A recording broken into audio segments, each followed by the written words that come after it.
बंटी और बबली दोनों सगी बहनें, दोनों ही एक नंबर की चालाक थी। वो बूढ़ी औरतों का भेष बनाकर अलग अलग गांव में जाती थी और जहाँ भी सीधी साधी अमीर सेठानी औरतें दिखाई दे उनको ठग लेती थी। अरे मोरी मैया, ये तो सच में जादू हो गया। मुझे भी कोई ऐसी दवाई दे दो। मैं तो बिल्कुल ऐसी 20 साल की जवान लड़की बनना चाहती हूँ। मेरे पति तो मुझे पसंद ही नहीं करते, हमेशा मुझे बुढ़िया बुढ़िया कहकर चिढ़ाते रहते हैं। सही कह रही हो बहन, मेरे पति भी मुझे ऐसे ही सुनाते हैं कि तू तो अब बूढ़ी हो गई है, तेरे ऊपर कुछ पहना ओढ़ा अच्छा नहीं लगता। अब दिखाऊंगी मैं कितनी सुंदर लगती हूँ। वैसे ये दवाई खाकर हम कितने दिन में जवान हो जाएंगे? बस एक बार ये 1 हफ्ता दवाई खा लो, उसके बाद आने वाले 1 हफ्ते के अंदर तुम्हारे अंदर बदलाव आ जाएगा। पर ये दवाई महंगी है, इतना याद रखो, 51,000 रुपए का शगुन डालना पड़ता है तब ये दवाई मिलती है और तभी ये अपना असर दिखाती है। अब तुम पांचों अगर जवान होना चाहती हो तो कल 51,000 रुपए ले आओ और ये दवाई ले जाओ। अरे वो तो कोई दिक्कत नहीं है, पैसों की चिंता तुम ना करो, हम कल ही ले आएंगे। पर मेरी तो अब बहन की लड़की की शादी है, मैं सोचती हूँ कल से दवाई शुरू कर दो। हाँ, कल से ही दवाई शुरू कर दो, तभी आप मेरी तरह सुंदर बन पाओगे। ठीक है, तो फिर हम सब कल पैसे लेकर आ जाएंगे, तुम हमें दवाई दे देना। मोहनपुर गांव की सारी अमीर बड़े घर की औरतें बंटी और बबली के झांसे में आ जाती हैं और उनसे दवाई खरीद लेती हैं। बंटी और बबली तो अपना काम करके उन औरतों को ठग कर कब का वहाँ से रफू चक्कर हो चुकी थी, पर मोहनपुर गांव की औरतें अपना सिर पीटती रह गई। उनके घर में सभी उन्हें डांटने लगे। अरे तुम पागल हो गया, तुम्हारी उम्र हो गई, बाल पक गए पर अक्ल अभी भी बच्चों वाली है। ऐसे भला दवाई लेकर कोई इतना जवान हो जाए कि 20 साल की लड़की बन जाए? तुम्हें क्या हो गया था? बताओ, फालतू के पैसे खराब हो गए और वो औरत तुम्हें ठग कर चली गई।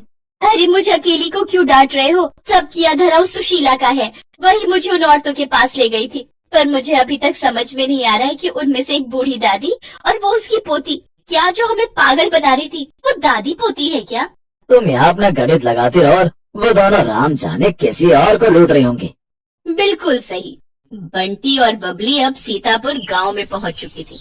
अब उनका अगला निशाना यहाँ की अमीर घर की औरतें। बंटी, चल अगला निशाना ढूंढते हैं, थोड़ा गांव में घूम आए।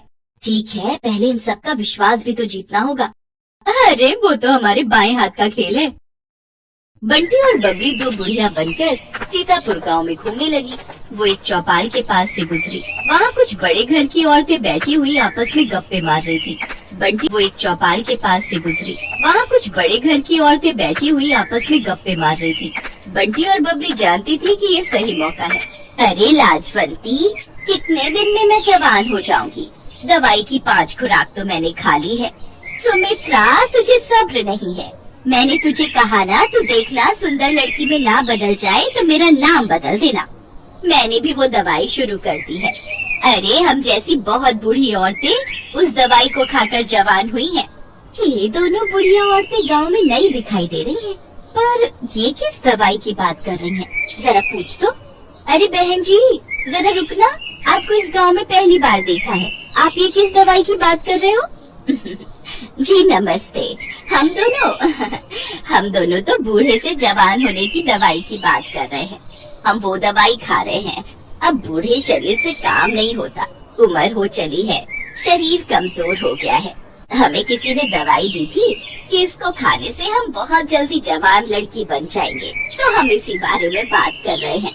हाय हाय हाय, सचमुच बुढ़ापा झेला ही नहीं जाता। कभी कोई बीमारी शरीर को घेर लेती है तो कभी कोई। हमसे अब बुढ़ापा सहन नहीं होता, इसलिए हम जवान होने की दवाई खा रहे हैं। अच्छा, तो उससे कोई भी जवान हो सकता है? अगर हम लोग वो दवाई खाएं, क्या तुम हमें भी वो दवाई दे सकती हो? हाँ, क्यों नहीं, वो दवाई तो हम जरूर दे सकते हैं। उसके लिए 51,000 रुपए देने होंगे, वो शगुन होता है। हाँ ठीक है, पर पहले आप हमें इस बात का सबूत दो कि वो दवाई सचमुच हमें जवान बना देगी। मेरी दवाई को 5 दिन हो चुके हैं, बस कल एक दवाई और लेनी है, फिर परसों मैं तुम्हें एक जवान लड़की के रूप में दिखाई दूंगी। ठीक है, तो फिर हम परसों ही दवाई खरीदेंगे। पहले तुम्हें देख तो ले, आजकल चोर उचक्के बेईमान ठग बहुत लूटने लगे हैं। अरे तो ठीक है, आप जब परसों सुमित्रा को लड़की के रूप में देखोगे तभी आपको विश्वास होगा।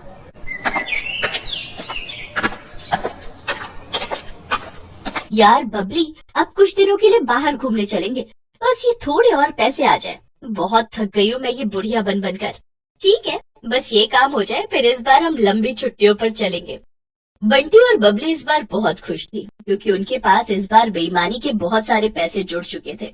अगले दिन गांव की सारी अमीर घर की औरतें बंटी और बबली के पास दवाई लेने पहुंच जाती हैं। ये मेरी ननद है, कल ही दूसरे गांव से आई है।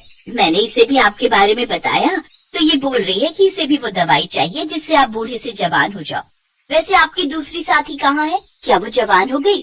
हाँ बहन जी, वो तो कल रात को ही जवान हो गई थी। अरे सुमित्रा, जरा सामने आ जल्दी से, इन्हें अपना जादू दिखा।